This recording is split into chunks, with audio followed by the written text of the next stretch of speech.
Olá, caros ouvintes, bem-vindos ao programa Amor e Intimidades, aqui na Rádio Sons do Sul, a sua melhor companhia. E hoje tenho comigo uma convidada especial, diretamente do Brasil, a doutora Samara Vargas, com o capítulo do nosso livro em conjunto, Sexualidade Humana entre o Íntimo e o Social. O capítulo dela é Representações e Padrões, a busca pela perfeição e os impactos na sexualidade. Vamos conhecê-la e falar com ela. Olá, bem-vinda, doutora Samara. Muito obrigada por estares aqui juntamente connosco, fazendo aqui a ponte entre Portugal e o Brasil, e aqui diretamente para a Rádio Sons do Sul e o meu programa. É uma honra ter-te aqui. Antes de mais, queres-nos dizer quem é a Samara Vargas? Claro, primeiramente, Liliana, muito obrigada pelo convite, é um prazer enorme estar aqui contigo, a gente poder se reencontrar, né, depois do nosso curso, depois a gente nos conhecermos em aula. Sim. Eu sou Samara Vargas, eu sou brasileira, atualmente eu moro em Santa Catarina, mas eu sou natural do Rio Grande do Sul, estou morando aqui há 3 anos, tanto que minha mudança assim, teve um impacto muito grande nas minhas vivências, na minha forma de ver minha vida, ver meu trabalho. Então, hoje eu falo aqui de Santa Catarina. Eu sou terapeuta cognitivo-comportamental, trabalho com terapias cognitivo-comportamentais, né? Porque a gente vai tendo cada vez mais conhecimento, vai abrangendo outras perspectivas também. Atualmente também trabalho com terapia sexual. E para mim falar desse capítulo, escrever esse capítulo foi muito importante, assim, pois a gente percebe o quanto essa questão dessas representações culturais que nós temos. Eu acho muito legal o nosso papo aqui, que a gente vai falar de Brasil, Portugal, então a gente sabe que a cultura impacta muito nas diferenças, né, dessas representações, desses padrões. Eu acho muito importante a gente poder falar desse tema, né, a gente poder expandir isso para a gente poder entender nessas diferenças culturais e como essas representações, essa busca pelos padrões perfeitos acabam tendo impacto na nossa vida como um todo, e não seria diferente na sexualidade, né? Essa tentativa de muitas vezes se colocar ali em caixinhas, estar correspondendo a esse ideal, todas essas influências, né, que a gente tem, que é histórica, cultural, religiosa, política, e tudo isso acaba interferindo. Então eu sempre digo, né, que a gente poder ter esse olhar mais amplo nos possibilita uma série de possibilidades e novas vivências. Na verdade, o teu capítulo é integrado como o meu, na psicologia social, não é? O impacto que a sociologia, a história, a sociedade tem impacto depois no mais íntimo e na nossa identidade, não é? Da nossa sexualidade. E a sexualidade também diz respeito ao ser humano, não é? À identidade pessoal, as escolhas, a vontades, a desejos, não é? E falaste aqui muito bem, introdutoriamente, aqui já do que é que te levou ou o que é que o teu capítulo fala. Mas diz-me, antes de mais, e para quem nos ouve, os nossos ouvintes, como é que surgiu este projeto de seres coautora no livro da Bárbara, da marca Inteligência Erótica? Para quem nos ouve, como é que surgiu isto, Samara? Então, Liliana, quando começou a pandemia aqui no mundo, né? Sim. A gente acabou ficando mais aqui dentro de casa, acabou tendo o isolamento social. E quando eu estava fazendo a minha especialização em terapia cognitivo-comportamental, eu tive uma aula de terapia sexual. E eu gostei muito, eu nunca tinha tido contato com a terapia sexual. E eu sempre tive muita paixão por trabalhar com mulheres, né? Eu acho que a gente também acaba se colocando ali muito no nosso trabalho, entendendo, né, nosso contexto enquanto mulheres. E eu pensei, daí uma colega me convidou para o curso da Bárbara, e eu disse, não, vou. Eu já tinha tido meu primeiro contato na pós com terapia sexual, e eu me apaixonei, né? Então, desde então, comecei a fazer o curso, a atuar também, né, com terapia sexual. E outra coisa também, né, que esse capítulo em especial eu achei muito me despertou esse desejo em fazer, porque na faculdade ainda eu já estudava sobre padrões de beleza, só que eu tinha feito meu TCC sobre os impactos nos transtornos alimentares, né, na nossa visão de nós mesmas. E claro, né, eu sempre olho para esse capítulo aqui, eu digo, assim foi como eu escrevi esse capítulo, mas hoje, quando a gente vai vivendo, vai estudando mais, eu digo, já acrescentaria tanta coisa nova nesse capítulo, né, porque a gente vai mudando, vai se transformando, vai agregando conhecimento. Claro. E foi assim que surgiu, então, o meu desejo de fazer, porque é uma temática que acaba atravessando todos nós, né, e principalmente, quando a gente pensa em representações de padrão de beleza, principalmente nós mulheres, né? Não que acho que hoje a gente tem essa vivência dos homens também, mas como com nós mulheres isso tem um peso muito grande, ainda mais falando aqui da nossa realidade brasileira, né? Que a gente sabe que o nosso país é um país sexista, então essa divisão do que é ser homem, do que é ser mulher, das exigências para cada um dos gêneros, né? Acaba tendo um peso muito grande, então... Hoje, o meu capítulo, ele fala muito sobre tudo que eu venho estudando, que eu acho importante a gente transmitir realmente, né? Poder abrir os olhos para muitas coisas. Samara, tu iniciaste aqui o teu capítulo dizendo aqui uma citação de Guimarães Rosa: o mais importante e bonito do mundo é isto, que as pessoas não estão sempre iguais, ainda não foram terminadas, mas que elas vão sempre mudando. Afinam ou desafinam. Porquê que escolheste esta citação inicial, introdutória ao teu capítulo? Então, essa citação, ela vem, né, ela me acompanha desde a graduação, quando eu fiz o meu TCC, que eu entrei em contato com essa citação. E eu acho que diz muito sobre o nosso processo enquanto ser humano, né? A gente está sempre em constante transformação, sempre mudando, vez afina, vez desafina. E... eu acho que isso diz muito sobre o nosso processo de vida, que enquanto nós estivermos vivendo, a gente vai estar nesse processo, né? A gente vai estar se transformando, vai estar mudando de acordo, e acho que também tem muito de encontro com o que eu trago aqui no capítulo, né? Acho que tu também traz muito bem ali da sociedade. A gente, enquanto sociedade, está mudando o tempo todo, a gente é atravessado por tudo isso. Então, acho que essa frase, ela traz muito sobre isso, assim, sobre as nossas mudanças, sobre o quanto é importante a gente poder olhar para essas mudanças, a gente entender que nós não estamos sempre iguais. Eu acho que isso aí é a beleza mesmo, né? A gente realmente muda, a gente se transforma, a gente não é a mesma pessoa que a gente era ontem. Então vem muito de encontro com isso, essa que eu escolhi.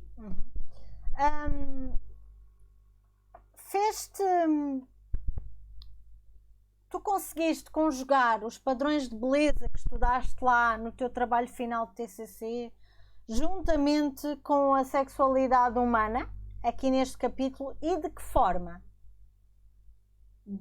Então, eu trouxe aqui no meu capítulo, né, desde lá da graduação, né, quando eu fiz o meu TCC, a gente vê aqui que tem essa mudança, né, dos padrões de beleza de acordo com cada cultura, de acordo com cada sociedade, de acordo com momentos históricos, a influência política também e religiosa, assim, dentro dos padrões. Então, a gente vê, né, quando eu pensei lá atrás, eu fiz muito com um viés, né, trouxe um pouquinho lá da questão dos transtornos alimentares, e hoje aqui também não tem como a gente dissociar, porque hoje a gente vê, ainda mais, hoje a gente percebe um forte impacto também da pornografia, hoje em dia, né, na construção da nossa sexualidade, né, e como esses padrões, eles muitas vezes são associados, né, à nossa felicidade, ao nosso sucesso, ao nosso desempenho, a nossa forma, às vezes, de se relacionar, essas expectativas que se acredita, não, quando eu tenho o corpo perfeito, quando eu correspondo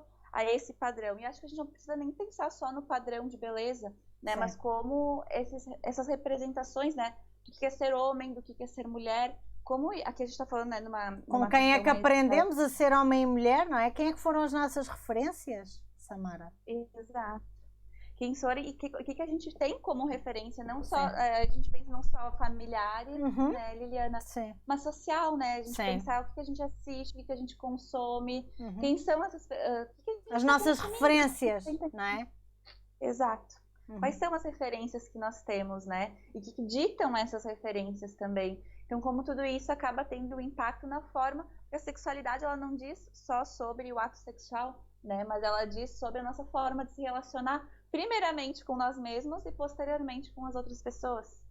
Tu achas que este padrão de beleza que tu já referiste aqui tão bem nós mulheres, principalmente, somos escravas desses padrões de beleza e de que forma, Samara? Então, Liliana, eu gosto sempre de trazer aqui, contextualizar um pouquinho, né? Uhum. Que eu vejo assim, trazer um pouquinho de nós mulheres. Uhum.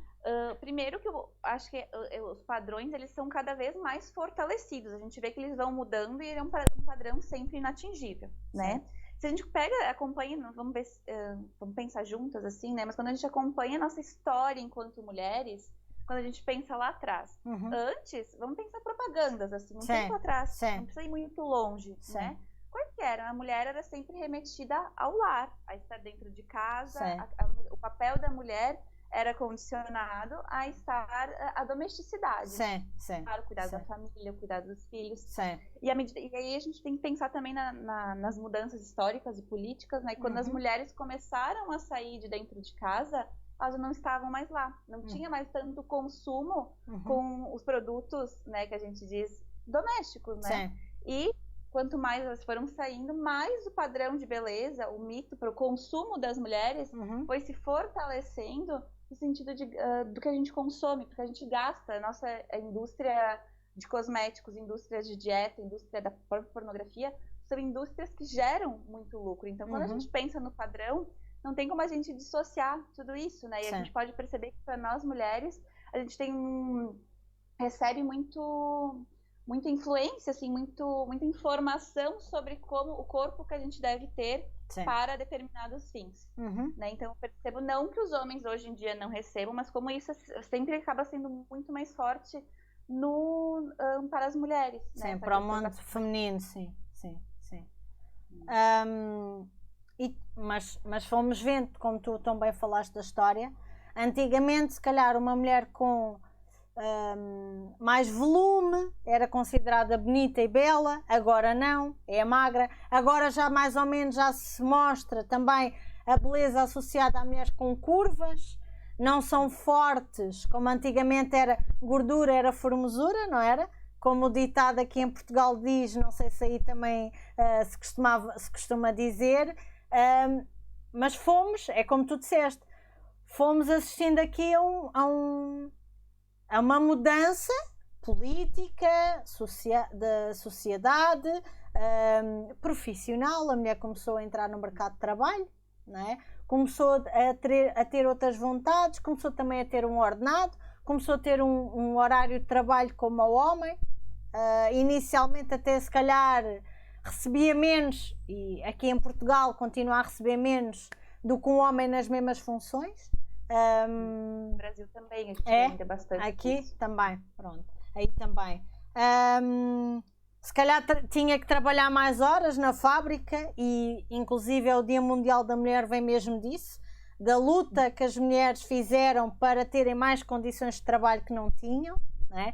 As pessoas pensam que o Dia Mundial da Mulher é uma frescura, não tem nexo, não tem razão de ser, mas isso tem a ver com aquela luta lá atrás das mulheres na fábrica,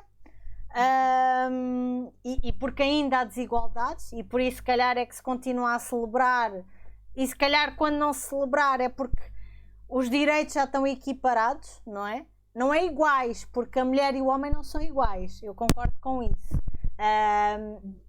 Mas tem que haver aqui equidade, não é? Equidade. Samara, sim. A gente pensando assim, acho que é importante a gente trazer assim, né? Que a gente foi. As mulheres brancas, né? Porque as mulheres negras sempre trabalharam, né? Então as mulheres brancas saíram de casa, né? E foram para o mundo do trabalho. Mas como hoje a gente também ainda vê uma coisa, né? Que não é. A mulher trabalha fora, mas não se fala tanto do trabalho doméstico, do trabalho reprodutivo, que também gera uma carga muito grande. E que não é remunerado. Que não é remunerado. Exato. A gente vai ter alguns países, né? Agora a Argentina, no final do mês passado, agora vai entrar para a carga horária também o trabalho doméstico, né? Para ali para aposentadoria. Então, acho que isso também é um grande avanço, porque às vezes a mulher está dentro de casa trabalhando, que a gente sabe que ainda hoje a mulher ainda tem uma sobrecarga muito maior dentro de casa, e é um trabalho não remunerado. E tudo isso acaba tendo muito impacto na nossa maneira de se relacionar, na nossa maneira de viver, né, dentro dessa sociedade, dentro das famílias. na sua intimidade, e depois isso vai ter repercussões na intimidade da mulher, não é? Porque a mulher está cansada, está mais desgastada.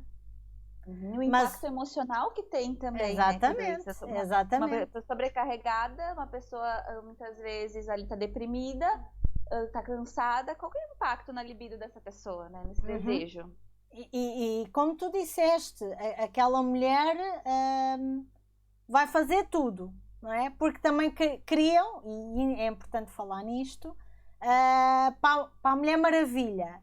Mas nós não somos as super mulheres. Somos muito humanas, né? E às vezes e sofremos disso, né? e estamos cansadas e estamos exaustas. Principalmente enquanto mães, donas de casa, e ainda trabalharmos, e muitas estudamos, não é? É o meu caso, por exemplo, trabalho e estudo, e agora fui mãe. Qual é a resposta que a sociedade tem para estas mulheres, não é? Qual é a resposta que... E colo e afeto que há para estas mulheres? Qual é a solução que há para estas mulheres também, não é, Samara? E tu estudaste isto, de certeza, e referes isto no teu capítulo também, que é estes padrões que a sociedade exige, e o impacto que isso tem na sexualidade da mulher. Totalmente, né, Liliana? Eu acho que tu trouxeste muito bem quando tu falaste, porque a gente tem uma romantização muito grande na sociedade, né? Essa ideia de aplaudir, ela é a guerreira que dá conta, mas como é que tá essa mulher guerreira que dá conta de tudo? Será que é realmente uma opção agora eu vou dar conta? Ou às vezes é uma necessidade de precisar dar conta de tudo isso que está acontecendo? Exato. Será que é uma questão de sobrevivência apenas? Não é? Exatamente. Tu falaste aqui no teu livro sobre a busca pela perfeição. Fala-nos um pouco disto. Então, Liliana, como eu trago aqui no capítulo, né, a gente pode pensar nessa questão da perfeição, não apenas voltado à aparência física, né, essa perfeição do padrão estético, mas a gente pode pensar também nesses scripts sociais, né, em relação a tornar-se homem e tornar-se mulher, porque quando a gente pensa nessa a masculinidade e a feminilidade não são questões biológicas, né?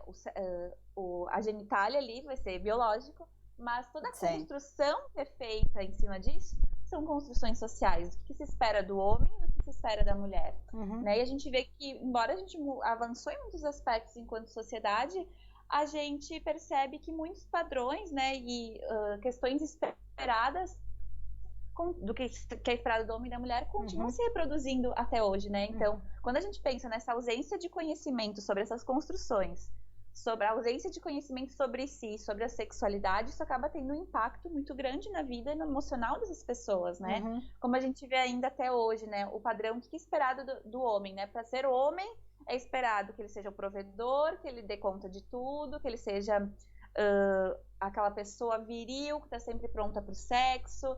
A gente percebe que tem uma questão social muito forte ainda e presente, né? Pelo menos aqui no Brasil. Sim, aqui também, Samara, aqui também. E principalmente essa questão aqui que o homem sexualmente está sempre pronto. Como existe nos filmes pornográficos, não é? Porque se calhar também vem daí essa construção, não, Samara? Exato. Esse script, não é? Né?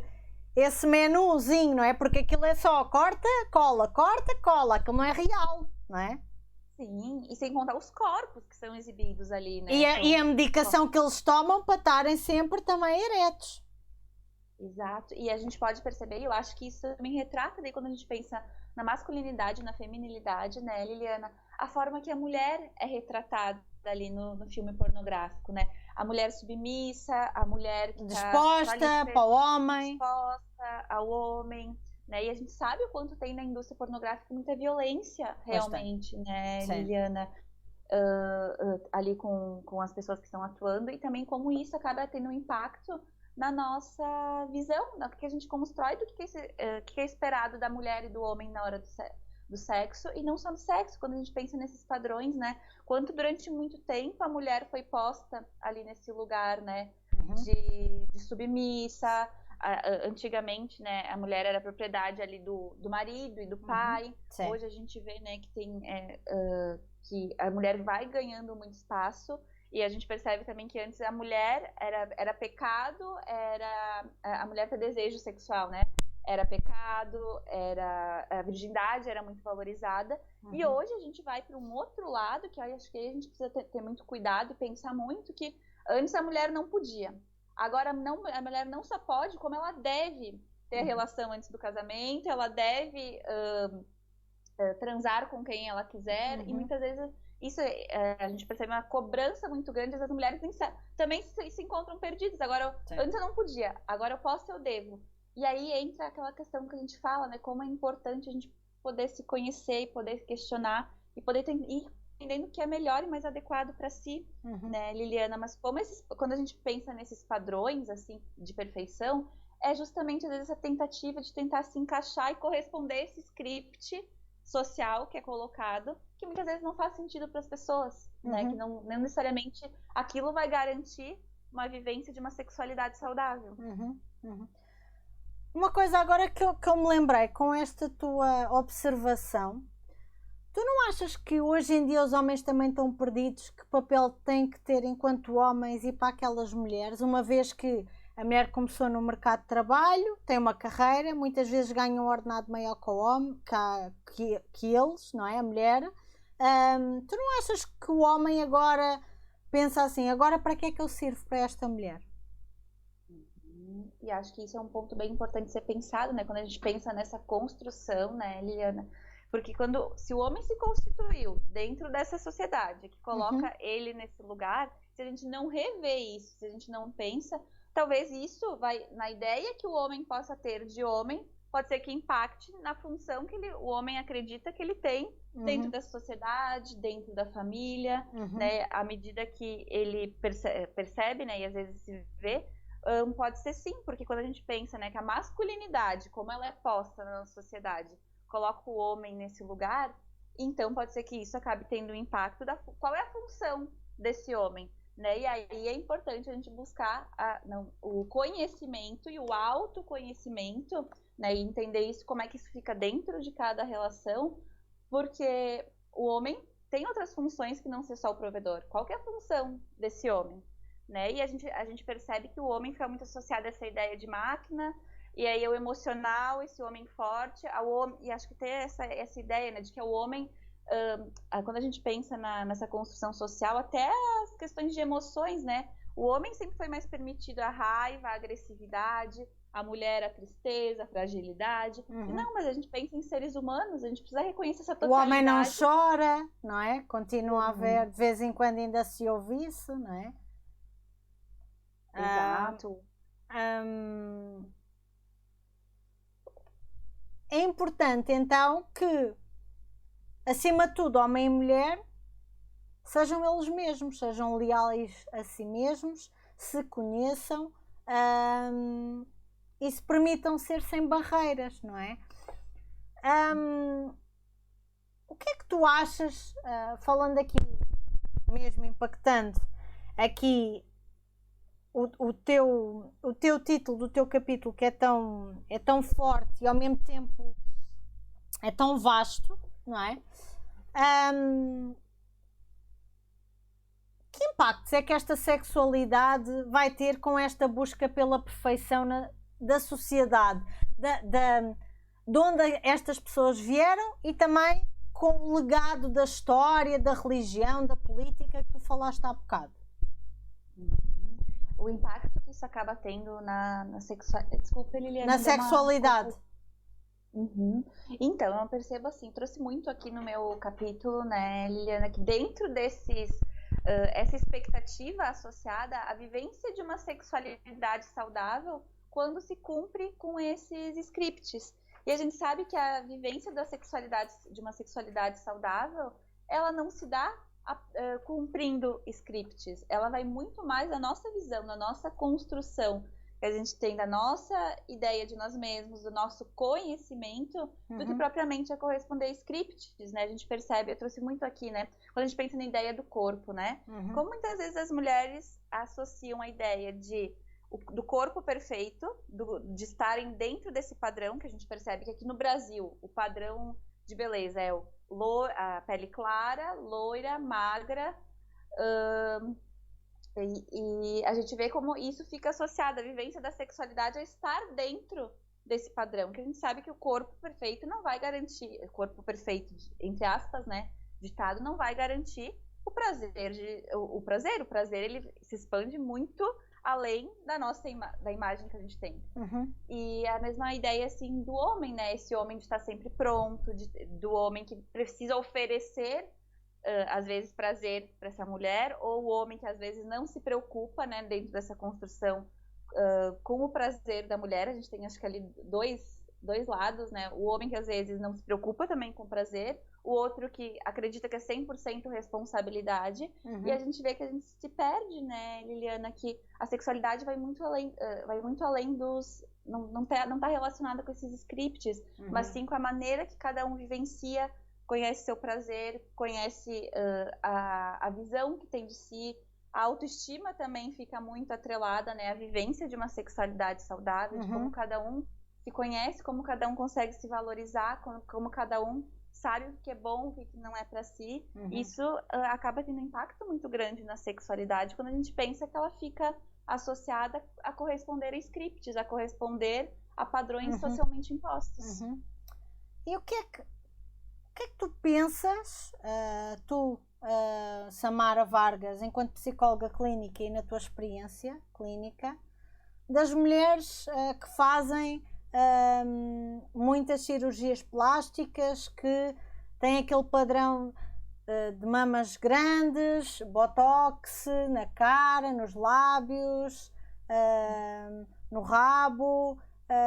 O que é que tu pensas? Achas que são esses também, isso é um estímulo para o tal padrão de beleza, ou que às vezes pode ser para elas se sentirem bem com elas mesmas porque elas não gostam de ser extremamente magras, por exemplo?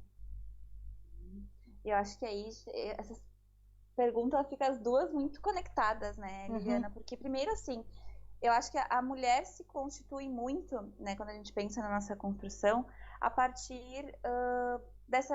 se a gente pega ali... Eu gosto de usar o exemplo. Eu vou usar aqui, trazer um exemplo da nossa construção lá de trás. Claro que sim. Eu não sei se você já prestou atenção na Pequena Sereia. Já.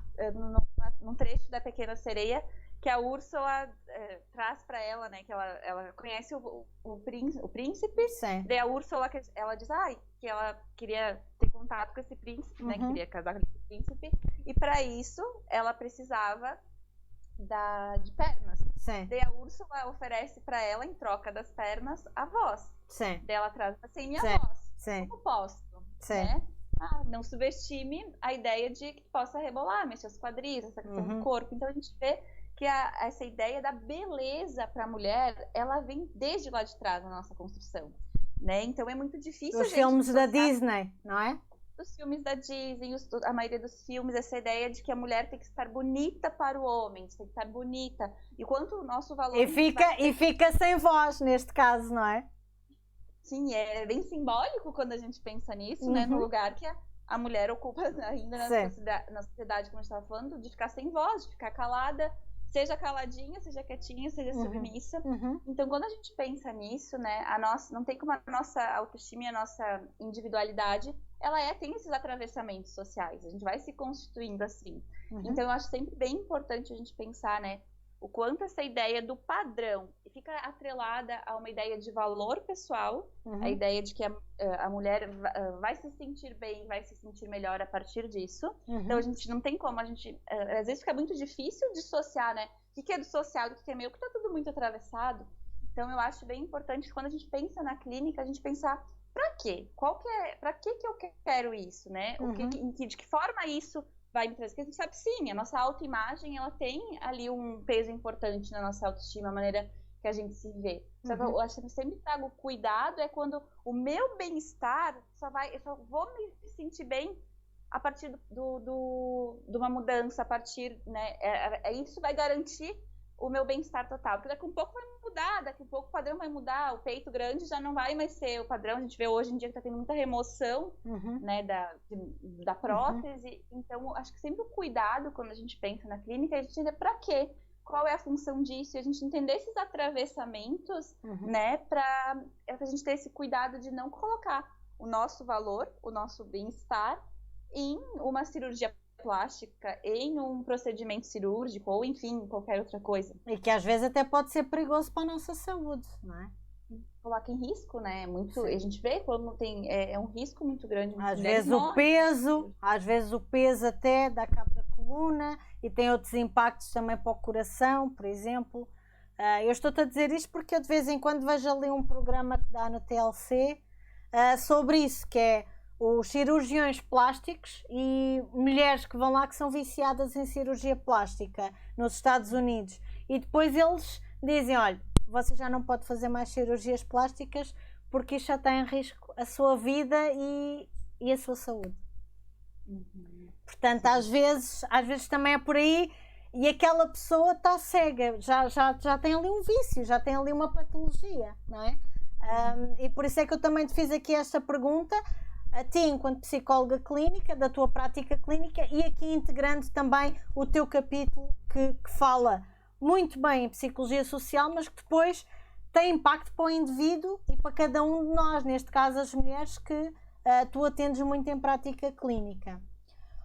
E a gente vê também, né, Liliana, que eu trouxe um pouquinho, né, são as cirurgias, é o mundo da dieta, é tudo isso, e como a gente vê também hoje, né, que muitos homens também acabam se colocando em risco, né, com anabolizantes, a gente vê outras cirurgias também, né, em prol desse corpo, e esse corpo a gente percebe que tem muita influência do capital mesmo, o capitalismo, né, que garante o corpo como consumismo, o consumo desenfreado, né, da beleza, o consumo. E como a gente pensa nas mulheres, eu acho que tem uma fala muito forte, não sei como que é ali, né, Liliana, mas aquilo da beleza dói, não, para ficar bonita. Sim. Sofrimento. Sim. Né? Então, para seres bonita, tens que sofrer para ficares bela. Sim. Há muito isso aqui, fala muito também isso, sim. Quando a mulher vai tirar pelos com a cera, quando vai fazer qualquer coisa assim que dói, diz assim, para seres bonita tens que sofrer, tens que passar por isso, sim. Então é muito associado o tal sofrimento a uma perda, porque agora ficou-me aqui a trabalhar a tua associação da Pequena Sereia e da Úrsula, não é? Aqui o que é que ela teve que ficar sem voz para ter pernas para poder ir ter com o príncipe, porque ela era uma sereia, e aqui as escolhas da dor para se poder alcançar e ter acesso a. É muito interessante aqui a associação que tu fizeste. Eu acho eu gosto de trazer, penso sempre os contos, né? Porque todos nós somos influenciados, né? A gente pensa desde criança, né? E acho importante a gente resgatar claro que sim. Porque quando a gente pensa na questão ali da sexualidade, ela vai construída, a nossa sexualidade vai sendo construída desde que nós chegamos ao mundo. Então, tudo isso que a gente consome desde lá de trás tem um impacto em quem a gente é hoje, na forma que a gente se relaciona com nós mesmas, na forma que a gente se relaciona com o outro, no que a gente espera do outro, né? E acho que também fica muito atrelada essa ideia, né? Tem uma autora brasileira, assim, que ela estuda gênero, e ela traz muito bem, né, essa questão de como a mulher também se subjetiva muito dentro dessa questão do padrão estético, mas que para ser escolhida por um homem, para ser escolhida para estar dentro de uma relação. Quando a gente pensa também, né, acho que trouxe ali no teu capítulo, vários de nós trouxe assim, uma pitadinha disso, né, do quanto a mulher às vezes fica nesse lugar de ter que estar bonita para ser escolhida, tem que estar bonita para se subjetivar ali a partir desse relacionamento, né, por isso que a gente pensar, né, qual é a função disso tudo, né? Então, qual é o objetivo, não é? Qual é o objetivo? Exato. Para quê? Como tu há bocado disseste também, não é? Para quê, não é? Eu no meu capítulo sou um bocado mais provocadora, digamos, porque eu vou buscar lá atrás a história em que as mulheres antigamente, antes do tempo inclusive da Inquisição e eu já falei aqui anteriormente, o contrato de casamento era um contrato comercial, não é? Por causa da agricultura, para o homem poder fixar-se em terras, porque antigamente ele andava terras em terras, não é? Então, quando ele se começou a fixar, ele precisou de garantir que, ao procriar com aquela mulher, aquele filho que ia nascer ia ser dele. Mas antes disso acontecer, quando o homem e as mulheres andavam de terra em terra, as mulheres livremente escolhiam os seus parceiros. Portanto, o meu capítulo até é falando até por detrás e também trazendo agora para a realidade.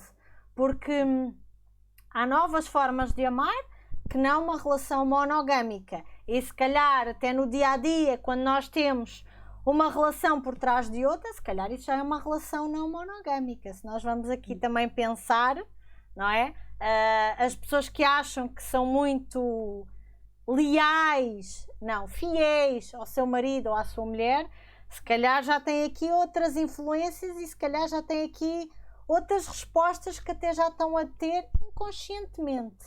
E é isso que eu ponho também aqui as pessoas a pensar, e falando aqui um bocado na nossa história e na nossa antropologia, não é? Porque a sexualidade também vem de trás, não é? Nós não nascemos assim, não é, Samara? Nós também viemos de uma realidade familiar, não é? Nós, há bocado tu falaste e eu estávamos a falar com quem é que nós aprendemos a ser mulheres, não só com as nossas realidades familiares, mas também com quem nós, os nossos ídolos, as nossas ídolos, não é?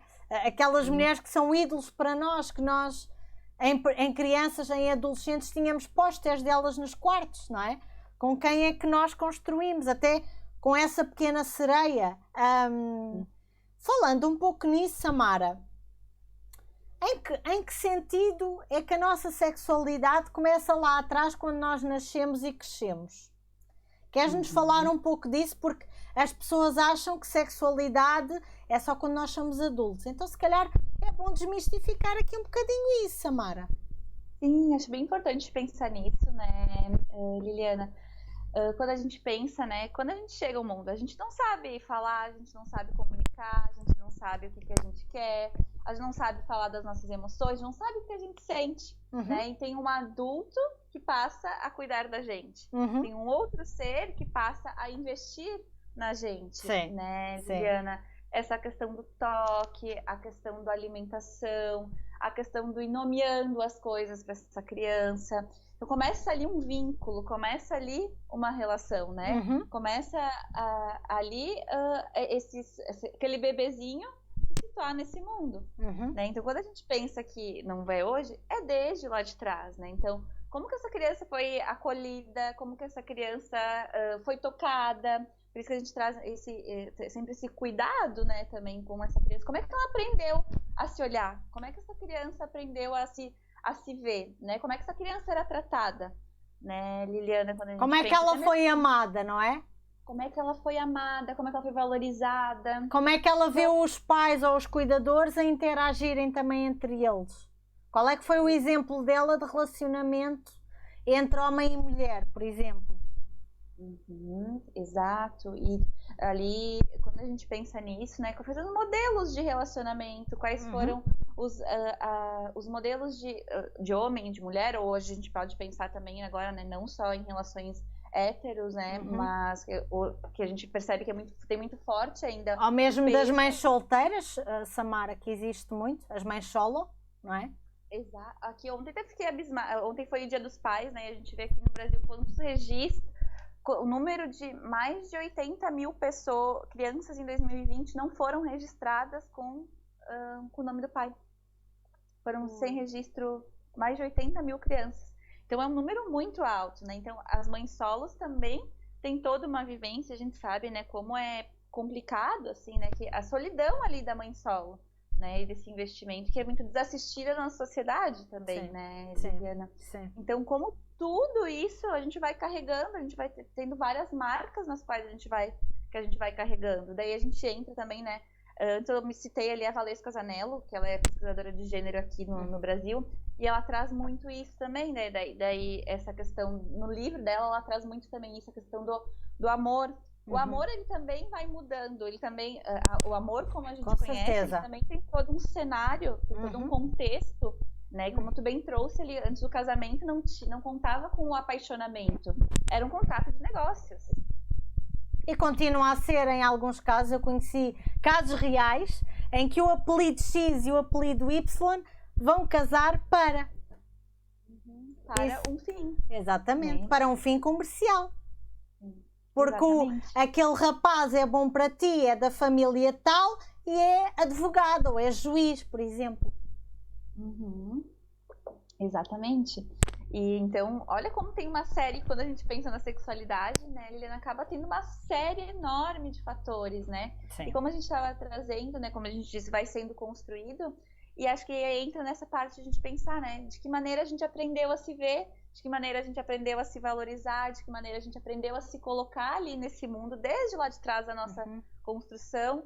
Daí entra também o que é esperado de cada pessoa, quais foram as referências que a gente teve, porque isso vai influenciando na maneira que a gente se vê, na maneira que a gente se coloca no mundo e na maneira que a gente se relaciona com nós mesmas e com as outras pessoas. E que escolhas depois, enquanto mulheres adultas, vamos fazer com base nessa realidade de infância que tivemos, não é? Porque depois, até a própria psicologia defende que nós podemos fazer diferente da realidade que tivemos familiar.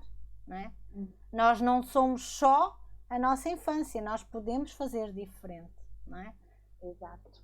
A gente pode ressignificar essa história. Exatamente, né? exatamente. Sim. E por isso que eu acho que isso que a gente traz, né? Os conteúdos dos livros, esses movimentos que a gente faz de estar conversando, de estar falando.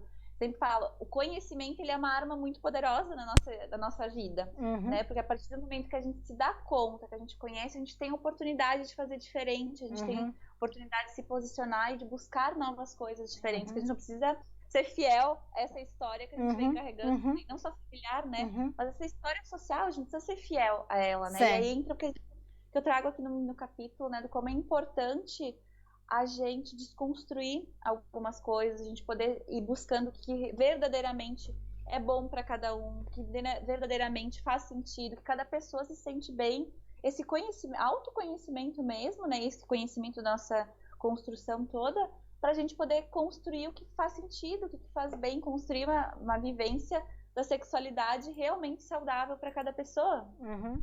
Então, Samara, como é que é isto de construir-se na vida adulta a sua sexualidade e de acordo com estes padrões ou não fazendo parte deles? Então, Helena, eu sempre trago assim, né, a importância de a gente buscar o nosso autoconhecimento, né? Acho que esse é um ponto muito importante, porque sem a gente se conhecer, primeiramente, como é que a gente vai saber o que a gente gosta, o que a gente não gosta, o que é bom para si, o que não é bom? Eu sempre trago primeiro de tudo poder conhecer, poder se conhecer, poder se permitir se conhecer, se experimentar, entender o que é bom para si, o que não é, poder resgatar também, né? Como é que fui construída aqui, me construí até hoje, e que dessas coisas que eu aprendi, que eu tenho desde lá de trás, né, fazem sentido na minha vida, me fazem bem, e o que não faz. Pra gente poder entender que a gente foi muitas vezes construído a partir de padrões muito disfuncionais. E de crenças, não, Samara? Exato, crenças que a gente foi... As nossas crenças vão sendo construídas ao longo da nossa vida, né? Então a gente poder questionar, né? Quais crenças são essas? O que eu aprendi? O que das coisas que eu aprendi realmente me fazem bem? O que é disfuncional? O que está me trazendo prejuízos hoje, né? Pra gente poder começar a construir coisas que façam mais sentido na nossa vida, né? A gente entender também, eu trago aqui no capítulo, né, que a gente tem muito pouco educação sexual, né? A gente e quando a gente fala aqui, a gente não aprende dentro de casa, a gente não se fala muito na sociedade, dentro da família não se fala. Então a gente precisa de educação, a gente precisa buscar educação, buscar conhecimento para a gente poder questionar. A gente eu sempre falo, questionar é muito importante, claro, para a gente poder construir novos padrões que realmente façam sentido, que realmente façam bem. Sempre quando eu trago autoconhecimento é importante, quando a gente se conhece, a maneira de a gente se relacionar com a outra pessoa também é diferente, né? Porque daí a gente passa a entender o que é bom dentro dessa relação, o que não é. Então eu sempre trago, né, que um ponto muito importante para a gente começar a construir essa vivência mais saudável da sexualidade é a gente poder começar pelo autoconhecimento, pelo conhecimento de como nós nos construímos até agora, né? Pra gente poder desconstruir um pouquinho visão machista ainda que existe na sociedade, né? Como a gente traz assim.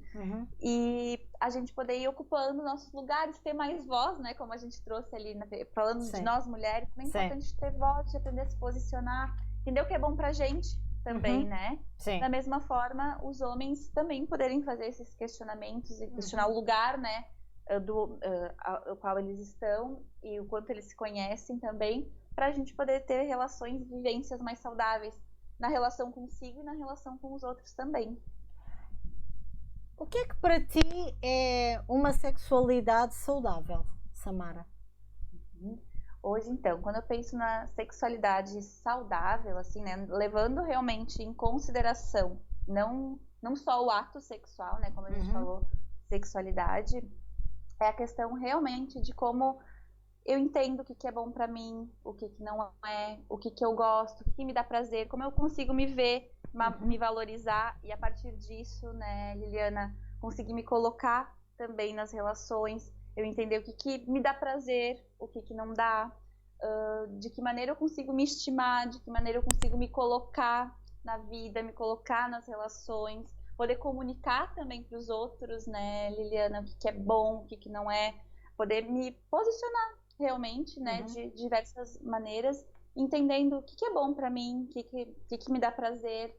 Eu acho que a vivência de uma sexualidade saudável, né, poder dizer sim, mas poder dizer não, quando a gente pensa também nós mulheres, né, quando a gente fala muito tanto em liberdade sexual, mas liberdade sexual não é só poder transar com quem quer, a hora que quer, mas é poder também respeitar isso não, isso é bom, isso não é, isso eu quero agora, não quero. De forma consciente, não é, Samara? Ter consciência de si, exatamente. E sem culpas também, não é? Sim, que a gente sabe que foi muito carregado de culpa, né, a construção da nossa sexualidade, quando a gente pensa em sexualidade enquanto mulheres. Então é a gente poder realmente ter esse conhecimento e se apropriar de nós mesmas, se apropriar da nossa vida, dos nossos desejos. Eu acho que isso se trata de uma vivência de uma sexualidade saudável. E que vai mudando consoante também a idade da mulher e as fases da mulher. Até porque nós somos cíclicas, certo? Exato, exatamente. Vai mudando de acordo com a gente vai mudando. Então tudo isso também, né, vai mudando, a gente poder respeitar realmente os nossos desejos, se conectar com a gente, com nós mesmas, né, que eu acho que é um ponto muito importante quando a gente pensa sexualidade também está ligada à conexão, né, Liliana? Sim. Aqui uma última pergunta, já estamos aqui a terminar. Imagina que quem nos ouve, alguma delas, ou mais que uma mulher, são aquelas mulheres que estão constantemente à busca da perfeição pelo corpo ideal. Que mensagem darias a estas mulheres, Samara? Primeiro de tudo, né, a gente poder pensar para que esse corpo ideal, né? O que tem por trás dessa mulher por trás desse corpo, né? Esse corpo que tanto busca, tem um ser humano, tem uma pessoa, tem uma pessoa que merece ser olhada e que vai muito além desse corpo, né? Então a gente poder se questionar quem é essa pessoa por trás desse corpo, o que essa pessoa gosta, o que essa pessoa deseja, quem é essa mulher por trás do corpo, né? Que com certeza cada mulher carrega a sua história, cada ser humano, né? Mas a gente está falando aqui das mulheres.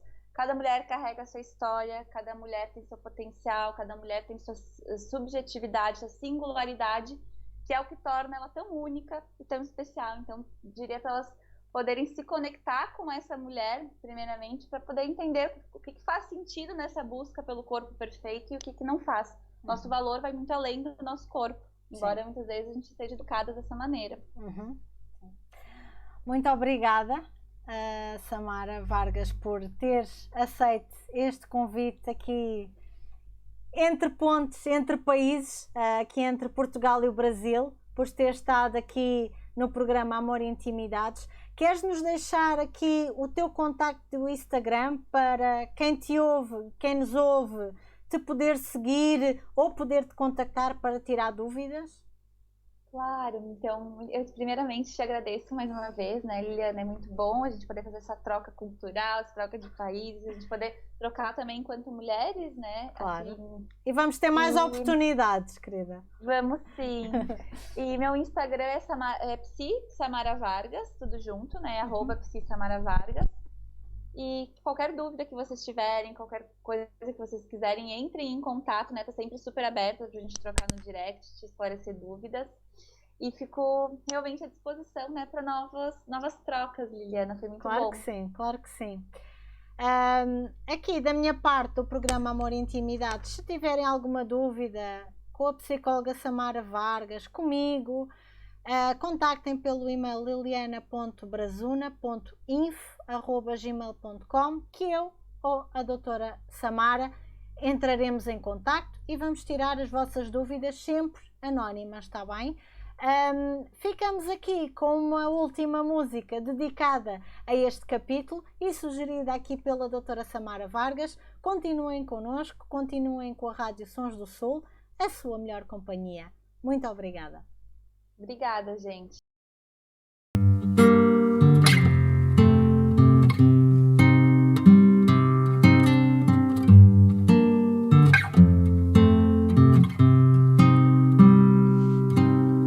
Triste, louco mar, será qualificada ela quem recusar. Segue receita tal, a receita cultural do marido, da família, cuida da rotina. Só mesmo rejeita bem conhecida receita. Quem não sem dores aceita que tudo deve mudar.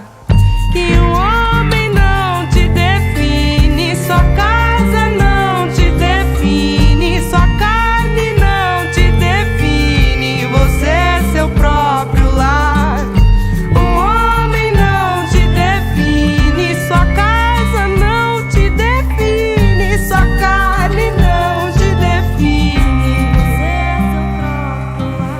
Ela desatinou, desatou, nós vai viver só. Ela desatou.